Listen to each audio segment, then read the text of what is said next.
আমরা এই টাকাটা দুর্যোগ ত্রাণ মন্ত্রণালয়ের কাছে আমরা দিয়েছি। ফেনীর ত্রাণ চুরির অভিযোগ দেওয়া হয় না? দেওয়া হয় না? মসজিদ কমিটির টাকা যদি আপনি উঠান, মসজিদ কমিটির টাকা রাস্তায় মাঝে উঠায় না অনেকে? এই টাকাটা যে উঠায় সে কি সিমেন্ট রড কিনে সেই বিল্ডিংটা করে, নাকি টাকাটা মসজিদ কমিটির সভাপতিকে দেয়? কাকে দেয়? কাকে দেয়? নাকি মসজিদের টাকাটা যিনি রাস্তায় উঠায় উনি টাকাটা নিজেই হচ্ছে মসজিদে খরচ করে করে করে ঠিক একইভাবে বন্যার সময় আমাদের ডাকে মানুষ সারা দেশ থেকে এসে 12 কোটি টাকারও বেশি আমাদেরকে দিয়েছে, দেয় নাই? দেয় নাই?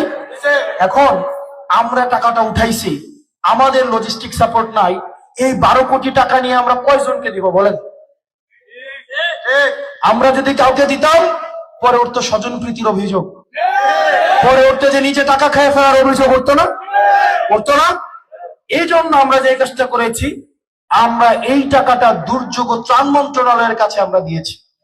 আপনাদের মোবাইলের ইউটিউবে আপনারা যদি সার্চ করেন এই জিনিসটা আসে কিনা? আসে কিনা? এই তরুণ প্রজন্ম কি শিক্ষিত না আগে অশিক্ষিত? শিক্ষিত না অশিক্ষিত?